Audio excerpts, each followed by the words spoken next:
Bonjour, je suis Dominique Revel, enseignant au lycée polyvalent Le Garros.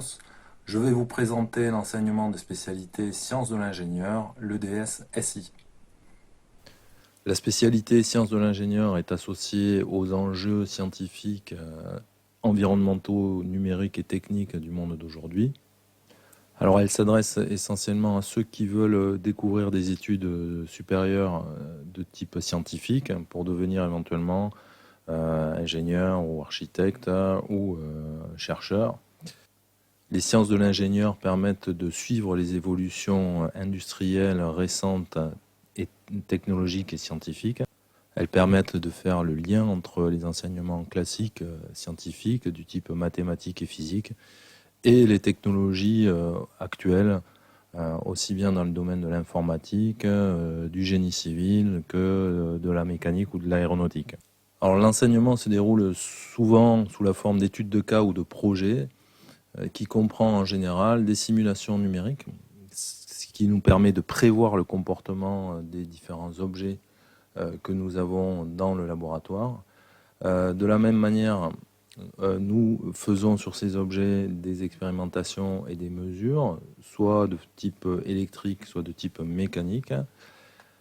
Également, nous pouvons commander le comportement des objets par l'intermédiaire de programmation algorithmique sur des langages de type Python, des programmations par bloc et des cartes électroniques de type Arduino, par exemple. Voici pour illustrer cette démarche de projet quelques exemples de différents projets d'étudiants. Bonjour, je m'appelle Marion, je vais vous présenter notre projet qui s'appelle EcoSport. Donc on récupère l'énergie musculaire d'un sportif qui fait sa séance de musculation. On la stocke sous forme pneumatique, que ensuite on va la convertir en énergie électrique pour pouvoir la distribuer et alimenter la salle. Bonjour, je suis Victor et je m'occupe de la partie du stockage de l'énergie pneumatique dans le projet EcoSport. Donc d'abord, le système ici, il s'agit d'un compresseur, mais on n'utilise que la cuve. Ici, la pompe que j'ai dans les mains fait office d'entrée. On fait passer l'air par ce tuyau. Ensuite, on le fait rentrer dans cette cuve. Ici, on a des manomètres qui nous permettent d'indiquer la pression à l'intérieur de la cuve. Et quand on ouvrira la cuve, on aura ensuite ce tuyau qui fera sortir l'air. Mon étude consiste à étudier la variation de pression dans la cuve en fonction du temps et du nombre de coups de pompe que j'effectuerai durant l'effort. J'ai donc modélisé ma partie à l'aide du logiciel MATLAB. J'ai donc établi une équation à partir de mon travail. J'étudie donc la variation de pression à l'intérieur de ma cuve à l'aide de ce système. On a donc une variation de pression pour une pression initiale de 5 bars à l'intérieur de ma cuve. Au bout de 15 minutes de pompage, j'ai donc une courbe. J'ai donc une variation de 5 bars initiale à 5,6 bars environ après 15 minutes de pompage. Ensuite, on passe ensuite à la variation de pression lorsqu'on ouvre la cuve. On voit bien donc au bout de 15 minutes de pompage, la courbe a donc une forme plutôt parabolique. Et on voit bien que quand on a une décharge importante en début lorsqu'on ouvre au début la cuve, une décharge très importante. Et lorsqu'on commence à arriver à la fin de la décharge, on voit bien que la pression diminue plus lentement. Bon alors ma partie consiste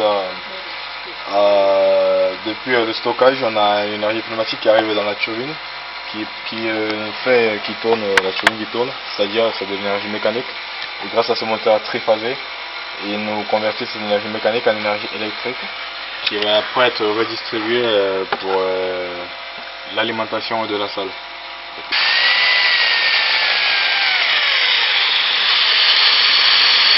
Une luxéole, c'est un lampadaire qui fonctionne à l'énergie éolienne. Donc je travaille en ce moment sur le projet du luxéole et je cherche à calculer la stabilisation de la vitesse de rotation en fonction du couple moteur et du couple de traînée. Donc là va apparaître une courbe et on peut dire que la stabilisation se fait à 14,6 radians par seconde. Donc l'objectif de ce banc d'essai, c'est de nous permettre de pouvoir voir la vitesse de stabilisation de cette éolienne. donc en fonction des pales, des différents rotors, pardon. Alors sur ce banc d'essai, nous pouvons, en fonction de la vitesse du vent, donc qui est ici de environ 10 km/h, de mesurer la vitesse de rotation grâce au tachymètre. Voilà. Je travaille sur la maison à énergie positive qui est capable de réguler sa température pendant une journée avec un panneau solaire. Voilà notre maison à énergie positive, très bien isolée, avec le chauffage à l'intérieur. Cette chose-là, c'est pour mesurer la température à l'intérieur, on voit les fils, et à l'extérieur, avec un petit capteur ici, qui envoie les températures à la carte Arduino, qui a ensuite les envoie à l'ordinateur pour qu'on puisse faire des études. Et ici est notre système de chauffage. Dès que la température va sous 25 degrés, il va allumer le chauffage. Là, pour l'instant, il fait trop chaud, donc il est éteint. Par la suite, on va mettre notre maison à l'extérieur pour faire un test grandeur nature, pour étudier les pertes et voir s'ils n'utilisent pas plus d'énergie qui est fournie par les panneaux solaires. Donc c'est un aperçu partiel de ce qu'on peut faire en projet, en terminale notamment. Donc voici ici présenter l'organisation globale des enseignements. Donc il y a un projet de 12 heures en première et de 48 heures en terminale. Les options, les EDS ont une épreuve finale qui va se dérouler à la fin de l'année de terminale, aux alentours du mois de mars. Donc il y a un écrit assez important. Le support de l'oral terminal peut être aussi associé au projet de sciences de l'ingénieur, en lien avec un second enseignement de spécialité. On peut rappeler les différents coefficients de spécialité, mais ils sont disponibles sur le site EduSchool. Les sciences de l'ingénieur sont associées à un bon niveau en physique et en mathématiques. Ils peuvent aussi consolider le niveau en physique et en mathématiques. Donc ils agissent en interaction. Cela veut dire également que si on veut poursuivre en sciences de l'ingénieur, l'EDS mathématique est essentiel pour pouvoir en terminale comprendre toutes les implications des applications que l'on fait en sciences de l'ingénieur pour la terminale. Donc en première, on a 12 heures de spécialité, donc avec 3 spécialités. Donc on peut utiliser la triplette SI maths physique chimie, ou SI maths NSI, ou SI maths et SVT éventuellement. En terminale, le SI sera associé à 2 heures de physique avec des maths et option maths experte éventuellement pour ceux qui ont des ambitions en classe préparatoire. Alors, l'enseignement de SI est très recommandé pour ceux qui font un bac général et qui souhaitent intégrer l'IUT.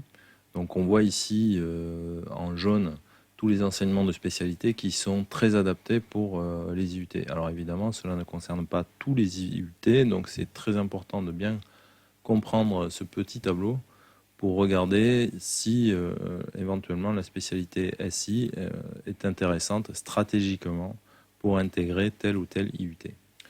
Pour terminer, la spécialité SI, c'est un parcours scientifique, le plus scientifique, ou un des plus scientifiques, et c'est le seul choix qui permet d'avoir 2 heures de physique en plus, donc qui permet également d'étaler ses apprentissages pour les approfondir.